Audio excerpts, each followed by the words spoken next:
Sir, Bharat में जातिगत व्यवस्था के बारे में कुछ बोलिए। बेटे, मनुस्मृति में अथर्ववेद की एक शाखा राम रहस्य उपनिषद में स्कंद पुराण के छठे खंड नागर खंड के अध्याय 239 श्लोक नंबर 31 में एक बात साफ साफ लिखी गई है, जन्मना जायते शूद्र कर्मणा द्विज उच्यते।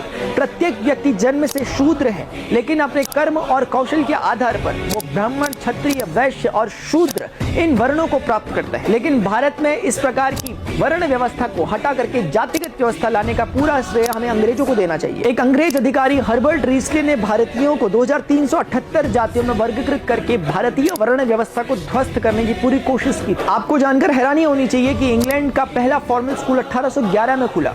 उस समय भारत की स्थिति ये थी कि भारत के 7,50,000 गांवों में से 7,32,000 गुरुकुल हुआ करते थे, यानी कि प्रति एक गांव में प्रति एक गुरुकुल, जिसमें 18 तरह की विद्याओं का ज्ञान दिया जाता था। लॉर्ड मैकाले अपने पिता को लिखे एक खत में लिखता है कि यदि मैं भारत पे लंबे समय तक राज करना है तो मैं यहाँ की सांस्कृतिक शिक्षा व्यवस्था को ध्वस्त करना होगा। और इसीलिए 1858 का इंडियन एजुकेशन एक्ट भी आया था, जिसकी ड्राफ्टिंग मैकाले ने। उसके तहत भारतीय गुरुकुलों को गैर कानूनी घोषित कर दिया गया। इतिहास इस बात का प्रमाण है कि G.W. लूथर और टॉमस मुनरो नाम के 2 अंग्रेज अधिकारियों ने जब भारत की साक्षरता दर को नापने की कोशिश की तो उत्तर भारत में 97% और दक्षिण भारत में 100% साक्षरता दर्ज की गई थी। माना कि हम आज आजाद हो चुके हैं, लेकिन 1811 में 7,32,000 गुरुकुल रखने वाला यह देश आज केवल 4,000 गुरुकुल पर सीमित हो चुका है। अंग्रेज चले गए, लेकिन अंग्रेजों की अंग्रेजियत हमारे दिमाग में आज भी जिंदा है।